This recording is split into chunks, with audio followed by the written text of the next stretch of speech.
Are you thinking big enough? This podcast episode is as much for me as it is for you. It's what I've been thinking about over the last week. Now, I've been thinking about my 2024 goals and really challenging myself for what they should actually be. So I have got one locked in, which is really exciting. I'm going to be connecting with entrepreneurs of a certain level, and I've got myself a number that I'm going to work on towards meeting next year, just so that I can expand my network, because the more you grow in business, the more you understand how important that is. Sometimes it really is who you know, not what you know. So I thought it was a really good time to talk about just generally whether you are thinking big enough. So it might be for your 2024 goals, but equally it might just be in general. And I've been challenged recently on my container for wealth. So I have in my mind this container for wealth that I am working on. So what that means, it's actually from a book called Secrets of the Millionaire Mind. You can think of what you want your container for wealth to be and work on that. Obviously, it's not going to be full at the beginning, but you can work on that being your mindset, that is your container for wealth, and the universe abhors a vacuum, so expect that to be filled up. Obviously, you have to do stuff as well. It's not just about the mindset, but you get the idea. And my container for wealth has been this certain amount, and it's not a small amount, by the way, at all. It's a large amount. But I also have had this feeling for a while that there's this really audaciously large amount, not because I want that or need that, but because I understand how helpful that can be to others. And I was challenged when I spoke to somebody the other day, and I'll tell you the story in a minute, about why my container for wealth in my mind isn't that already. And I ended up imagining this big, I want to call it a gorge, but it didn't have, it wasn't through. It was like a gorge that was completely closed, and that gorge was empty. And my thoughts were that that needs to be filled up so that it can just keep flowing out all of the time for others. Anyway, that was my little visualization, I suppose, how it came to fruition. But the reason why I was challenged on it was because I was talking to somebody just about Christmas, and I was connecting with them over being a parent. They had a child a bit younger than my children, and we were talking about that and about what they like and what TV programs they watch and things. And this person said to me, "Oh yeah, we've bought our child a toy advent calendar." Now, to be fair, they are pretty expensive at £25 roughly each, aren't they? And we never had that as children. And they said, "It's my birthday later on in the month, and so I've used the money that I'm getting for my birthday to buy this advent calendar." And that hit me. And you can tell that in my voice, that hit me. And I thought, gosh, that's a situation to be in. It's not a really bad situation, don't get me wrong, but that's not a situation I'm in. Not that I actually get anything for my birthday. Me and Ed do not buy each other things for our birthdays because we don't want anything then. When we want something, then we get it. And so we don't buy each other things for the sake of buying them for each other. But I said to Ed afterwards, why am I so bothered by this? It's an advent calendar and it's birthday money for an adult, and we don't, have birthday presents like that. And he said it's about the experience. You care about the experience, and he's right. We've done so much personal development, so much thinking about who we are and how we think and what we like, what we don't like, what we believe in. And for me, experience is something that I value so deeply. Things like planning amazing surprises, going on really special trips, spending time together in the school holidays. It's all interlinked to experience. Experience is so important to me, and it's one of my really deep values, what people experience.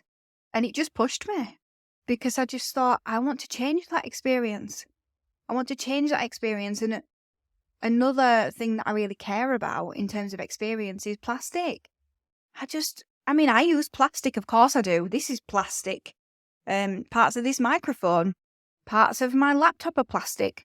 I've got a selfie stick, I've got a phone, I've got all of the things we can't avoid it. But there's so much plastic in the oceans, and the experience from all levels bothers me. So if you live somewhere where the plastic is washing up on the beach, that's your experience being affected.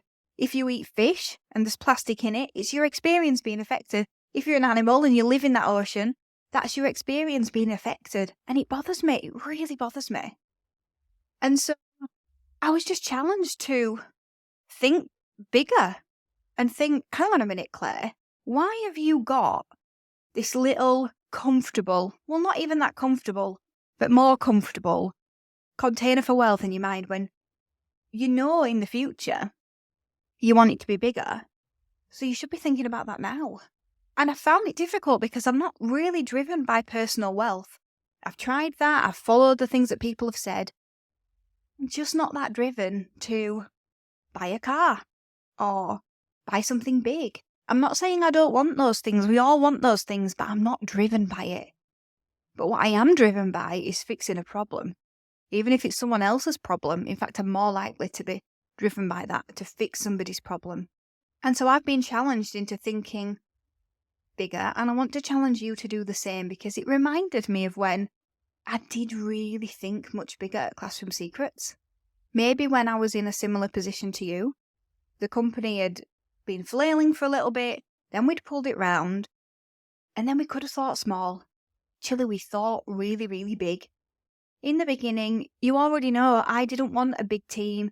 I didn't want a big company. I wanted to grow this company unnoticed, in secret, where nobody knew who I was, but still have sales, which is just ridiculous. But I think most of us think that we can do that because we just want to hide. And then I had to come round to this point where we just were audacious and we said, do you know what? We're going to do this massive thing. And if it doesn't work, it doesn't work. But we'll be closer than we were if we didn't think of the bigger thing. And then I think we went through a period of time where we didn't think that big, where we thought too small, but we're thinking big again. We're thinking big again at Classroom Secrets, and we're thinking big again at Education Business Club. So what are you thinking? What are your goals for 2024? Are they big? Are they outrageous? Are they comfortable? If your goal in 2024 is to sell to 100 schools, what would it mean to sell to 1,000 schools? How could you make 1,000 schools happen? What tweaks would you need to make? If you do training, maybe you'd have to do the training online to be able to sell to 1,000 schools. But is that worth it? Is it possible? In the time scale of a year, can you add that bit in and get more sales? Can you grow your company more? Can you serve more schools, teachers, parents, tutors, children? How can you think bigger? If you think listening to this has been thought-provoking and you're going to go away and you are going to relook at those goals you're thinking about, or when you do come to look at your goals, you're going to ask yourself the question, how can I make this bigger? Then this is the kind of thing that is in Education Business Club. Hopefully thought-provoking, real experiences, real events in the education business world, things that have really happened, and content as well in direct response to your unique challenges now, if you reach out to me. So if you want somebody who's going to remind you of these topics, of things you should be thinking about, then I can be that person for you in Education Business Club. In each content library, there's so many mini lessons that are just to the point on specific issues for education businesses, and they're added to every single month. And it is a direct response to what you're telling me. So for example, our first event is in January. It's the 11th of January. It's for everyone who is in Tier 3 and Tier 4. And what my current members are telling me is that they're struggling understanding finance, and they're struggling with the technology and making sure that it's really working well for them in their businesses. So they're the two things that we're going to be looking at so far. I'm still in the middle of planning it, but we're going to have something on finance and we're going to have something on technology because that's what they need and that's what will help them move their businesses forward, and they're struggling with that right now. And we want to get them to a place where they're not struggling and they feel confident. So maybe you've been on the fence about Education Business Club. Maybe you're only going to be in Tier 1. But it doesn't matter, because wherever you are in your business journey, as long as you pick the right tier, you're going to get the content that's right for you. And what's been really nice about talking to people about the club, because people have reached out to me asking me which would be the right tier for them, is the confirmation that I've got the tiers correct. When I talk to people about where they are in their journey and they tell me which tier they think they're at, and then they tell me some of the struggles, it works. It actually does work.